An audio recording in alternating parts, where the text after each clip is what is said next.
Hello, and thank you for joining me again for the Finding Hope After Loss podcast. As I mentioned previously, I gave birth to my pot of gold baby, Olivia, back in December. If you're unfamiliar, a pot of gold baby is one that is born after a rainbow baby, so I didn't have any losses in between the two pregnancies. And if you are not familiar with my story, here's a brief rundown. I was originally diagnosed with PCOS when I was 16 because I wasn't having regular periods. They put me on birth control and basically said, come back, whenever you're ready to get pregnant. Didn't really give me much information about it or anything.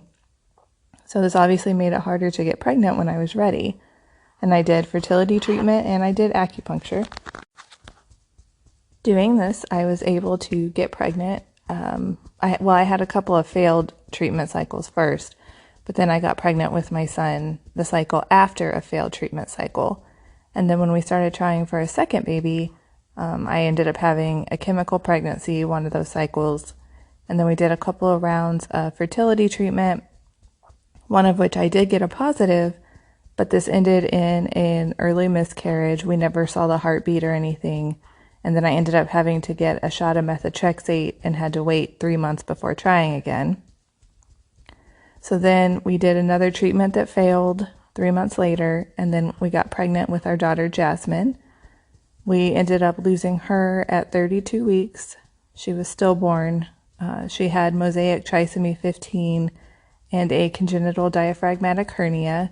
The hernia basically means she had a hole in her diaphragm, and it allowed the other organs to push up into her chest cavity and compress the lungs. After this loss, we got pregnant with our rainbow daughter. 6 months later, we did another treatment round that thankfully worked, and then gave birth to a healthy daughter. And then last year, I found out I was pregnant with our pot of gold, which brings us to this current birth story that I want to share. And this is just a very condensed version of my story. There's a lot more, detail in it. And if you want to read the whole thing in more detail, you can find it on the blog at journeyforjasmine.com. So now I'm going to share with you the birth story of my daughter, Olivia. So on December 29th, I went to my regularly scheduled weekly OB appointment. At the time, I was 38 weeks and 2 days. The doctor did all the usual checking of my weight and my blood pressure. Everything continued to still look good there. But Olivia decided to give us a scare. It was kind of hard to find her heartbeat at first, but then she was able to find it. But obviously it worried me since, I've been through loss before. And also I just thought it would be easier finding it since I was so far along. So we started off, with that little scare, but then everything looked good overall. I was still only dilated to a 1, which I had been at for the past couple of weeks as well. And I was just really discouraged and upset that they wouldn't let me schedule a 39-week induction. I'd been asking about the induction pretty much every appointment, but I kept being told the hospital was short-staffed, so I would not be able to have one until I was at least 40 weeks along. So as a lost mom, I just felt more comfortable, not going past my due date if at all possible, but in this case, it didn't seem like I had a choice. And I was also really worried that I'd be pushed off until, 41 or 42 weeks since they were so short-staffed. And so, I had no choice. I just made my 39-week appointment, and then I planned to ask for an induction again at the next appointment and hoping that they would let me schedule one. So I went home, was kind of bummed about it all day. I just wanted her here safely. My anxiety in third trimester, especially in the last few weeks before she was born, was just really high. I was just really worried about something happening to her or just us not bringing her home. I had the urge the past couple of weeks before this to finally get some things ordered for her and try to get her room finished. I got all her clothes washed. My husband finished painting her room. We got some of the decorations put up, and we were going to try to get the room finished the following weekend. So I guess my nesting had fully kicked in, and I just felt like I needed to get all this stuff done. And my mom was planning to come and stay with us, but it was really hard to plan when she should come without knowing when the baby would arrive, which was another reason why having an induction date would have been really nice. My appointment, like I said, was on a Thursday, and my mom was going to be here the following Monday, and I would have hit 39 weeks the day after she came. So my husband and I stayed up that night, and he was watching the football game, and we were also watching the show Wednesday. We even stayed up later than normal so that he could see who won the game, and then we were actually enjoying spending some time together, because time together is really hard to come by sometimes when you have two other kids at home. So that night, I woke up around 2 a.m. and I was completely soaked. I was kind of shocked, honestly. I was a bit confused, but I definitely knew my water had broken. So I got up to go to the bathroom, and then I came back to tell my husband that I was pretty sure my water had broken and we needed to go to the hospital. I started feeling the contractions then, and when I timed them, they were only like 3 minutes apart. And I had basically gone from having no contractions at all that day, no signs of labor, no anything, to being in full-blown labor just overnight. And we were trying to quickly, pack the bag. I didn't have it ready at the time. I was just throwing things in there, trying to think of everything I could need. And then we had to wake up the kids, and, we had to kind of hurry since everything was only 3 minutes apart. The hospital was a 20-minute drive, and I was, having contractions the whole time. And honestly, part of me was kind of worried that we weren't going to make it in time. I was kind of freaking out about that. Didn't really want to give birth in the car. So he dropped me off and he went to park the car.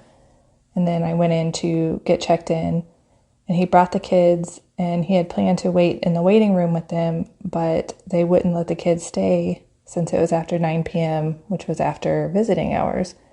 They said he had to leave with them basically. So he had to take them back home, and I had to stay there alone. We had always known that this was a possibility with my mom not being here yet. And we moved to Georgia 2 years ago. It was about, almost, 2.5 years maybe. And it was right at the height of, or right before the height of COVID. So we haven't really gotten to know many people here yet. And we didn't really know anyone here that could watch the kids, especially in the middle of the night. So he went home with them, and then was going to come back with them as soon as he could during visiting hours.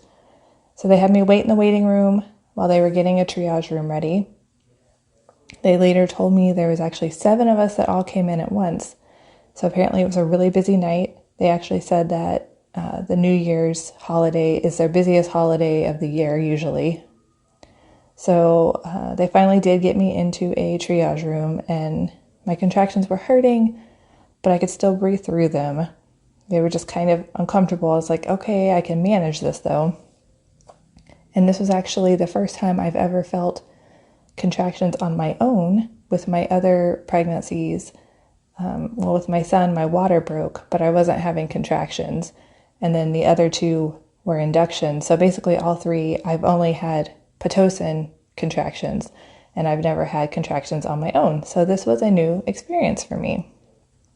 So I had to wait in the triage room for quite a while before they finally came to check on me. I was actually kind of worried they forgot about me because it took a while, but that's when they told me, that it was just really busy, and, they were just trying to get everybody checked in all at once. So then they did the test to check for the amniotic fluid. They hooked me up to the monitor, and then they pretty much left. They did before they left, they did a cervical check. They said I was dilated to about a 3. And this whole time I was just texting my husband and my mom as often as I could to keep them updated. My contractions were starting to get stronger and closer together, and I was still waiting for a delivery room, getting kind of nervous about it. They came to give me the mandatory COVID test, and then they put in the IV. But unfortunately, the first IV attempt failed, and they had to try a second time, which was awful. I really hate the IV. I don't think anybody likes getting an IV, though. And then also this pregnancy, I was GBS positive, which was new since I was not positive in my other pregnancies. So they started a bag of the antibiotics and told me that they would be getting me to a delivery room shortly. I don't know how much time passed then, but my doctor came to check on me, and I could hardly talk to him or answer him because the contractions were getting really bad and really strong. And I just remember hearing him go out in the hall and telling the nurses out there that subsequent labors can go pretty quickly, And then, saying there might be a triage baby. And in my head, I'm like, oh my gosh, please just get me to a room. I don't want to have the baby in triage. So the nurses came to move me finally. They wanted me to get out of the bed and into a wheelchair, but my contractions were hurting so bad. I told them I can't do it. I can't get out of the bed. All I could do was just curl up on my side. It was just hurting. I'm like, there's no way that I can move out of this bed. So they were able to let me stay in the bed and just wheel me down to the delivery room. But then as soon as I was in the delivery room, they wanted me to move to the other bed. And I'm still like, I can't do it. And I just remember telling them, I have to push. I just feel the urge to push. And, they were trying to call my doctor, like, okay, it's going to happen soon. We really need you to come in here. And like I said, my other labors had not been like this at all. This one was progressing really quickly. And I was still wanting my epidural. I was really worried I wouldn't be able to get it. I do remember telling one of the nurses that I was scared to do it without the epidural. And she was very reassuring and kind and, told me it's okay to be scared, but you can do this. So then they had checked me again and I was already at a 9. So it was happening soon and quickly. But thankfully, the lovely anesthesiologist did come in and give me an epidural. And the nurses had told me that I would have to sit up and be still, even if I had a contraction. And I was worried I wouldn't be able to, but I really wanted that epidural, so I was going to try. But the anesthesiologist was amazing and said that he could do it with me laying on my side, which they later told me that, the nurses later told me that most anesthesiologists won't even attempt that, so I was very grateful he would. And I was having some pretty tough contractions during it, but the nurses held my hand, helped me breathe through it, and I was able to get it done. And I was so grateful to have it because then all of the painful contractions stopped and, right before it was time to actually start pushing. So I was so grateful. It was just like instant relief almost. So it wasn't really long after this that it was time for me to push. We only had to do a few pushes and she was born. And then they put her on my chest. I was scared because she didn't let out that loud cry, but she did let out a softer one. They had to take her from me and suction out a lot of fluid. They later told me that because she came so quickly that she had swallowed fluid and they had to get it out. So after they did get it finally, she started crying loudly. It was the most beautiful sound, but it's, terrifying when you're laying there helpless, being stitched up while they work on your baby. But the doctor was amazing. He kept reassuring me that she was absolutely fine. This wasn't a life or death situation. They just needed to get the fluid out. And then they even had a consult from NICU come later, and they all said she seemed to be breathing fine. Her heart rate was fine, so she didn't have to go to the NICU. And one of the amazing nurses took pictures of the delivery for me since my husband couldn't be there. Olivia was born at 5:19 a.m. I had woken up at 2 a.m. to my water broken. We got to the hospital probably around 2:30, and then she was born at 5:19. So it was a very quick labor. And then, doing it without my husband, it was really hard. I really wanted him there, but I'm proud of myself for getting through it. And I know it was hard on me. It was hard on my husband too. We both wanted him to be there, but he had to do the other important task of taking care of our other children. And honestly, I didn't really have time to stop and think about it, about being alone during the time, because the contractions were just coming so strong and so fast and everything was just happening so quickly. I just had to focus on the labor because she was coming and she was coming fast and she was coming when she wanted to come. And my husband was then able to bring the kids to meet her the next day during the visiting hours. And unfortunately, since my labor went so quickly, I didn't get in both of the bags of antibiotics for the GBS positive pregnancy before she was delivered. They said in these cases they observe her for 36 to 48 hours to make sure she doesn't have any signs of an infection. So everything was good. Everything with her was good. She wasn't showing any signs. So they let us go at 36 hours and we were able to come home. I know part of the reason that I wanted to come home was because our deductible for 2022 was already met, and the fact that she was born on December 30th and we left on December 31st means we didn't have to pay for it because our deductible and our out-of-pocket were already met. So that was just one bonus of her coming early. It's sad that, we even have to think about the cost of things sometimes, but we all know how expensive hospital visits can get. So then after we went home, we've just been adjusting to life with 3 living children and 1 baby in heaven, which has been, an adjustment. And today, actually, Olivia has turned a month old, and I can't believe the time has gone by so quickly. My mom came, so Olivia was born on Friday, and my mom came the following weekend. She came on Sunday, so we were able to have her here with us for 3 weeks, which was really helpful in, getting a new routine going, getting everybody adjusted. And her 2 living siblings love her. They think she's adorable. They love spending time with her. They don't love the crying, but they're getting used to it.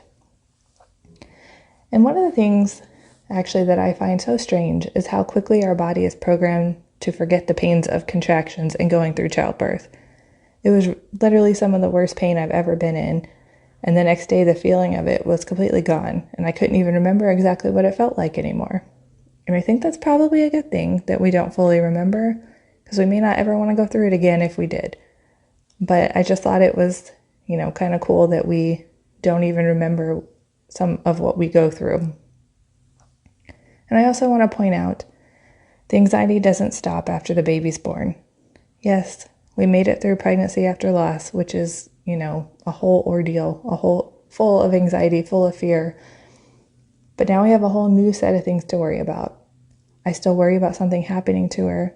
I worry about her getting sick or not breathing when I wake up. And, it's a lot to deal with sometimes.